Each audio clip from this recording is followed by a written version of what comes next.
Tak perlu yang besar untuk nampak eksklusif.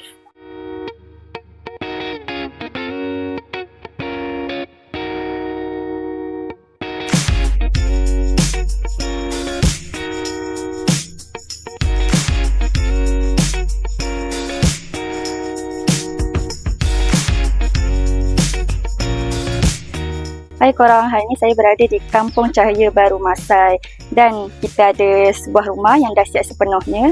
Dan untuk rumah ni berkuasaan 792 kaki persegi, ada 3 bilik dan juga 2 tandas. Jom saya bawa korang kita review rumah ni. Okay, untuk bahagian luar ni kita akan berikan 2 tone cat colour dan 1 tone untuk bahagian dalam. Jom saya nak tunjukkan korang. Dekat bahagian hadapan ni, yang specialnya kita ada pintu sliding 3 panel. Dan kita ada 1 tangga lah dekat sini. Okay, korang tengok untuk bahagian koridor ni berukuran 2x10 kaki. Dan untuk mozaik ni tuan rumah pilih mozaik berukuran 1x1 kaki. Dan untuk bahagian depan ni kita gunakan safety door 1 daun setengah. Jom kita masuk dalam.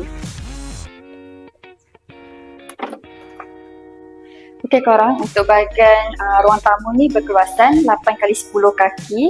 Dan untuk bahagian ruang tamu ni bersambung dengan bahagian ruang keluarga yang berukuran 14x12 kaki. Dan untuk rumah ni dilengkapi dengan full aksesori lampu dan kipas.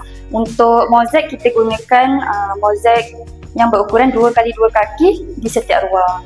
Dan dekat bahagian ruang keluarga dan ruang tamu ni kita ada ceiling. Cuba korang tengok bentuk ceiling tu. Dia punya bentuk lebih kurang macam L-box lah.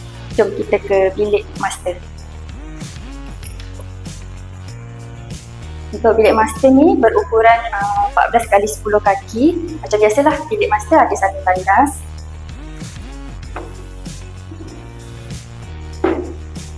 Yang berukuran 4x6 kaki. Dan untuk mozaik kita gunakan mozaik yang berukuran 1x2 kaki. Jom ke bilik kedua. Untuk bilik yang kedua ni berukuran 12x10 kaki. Bilik yang ketiga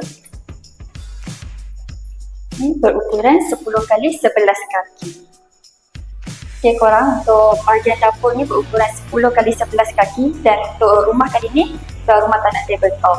Dan untuk bahagian dinding ni kita pasang mozaik setinggi 5 kaki.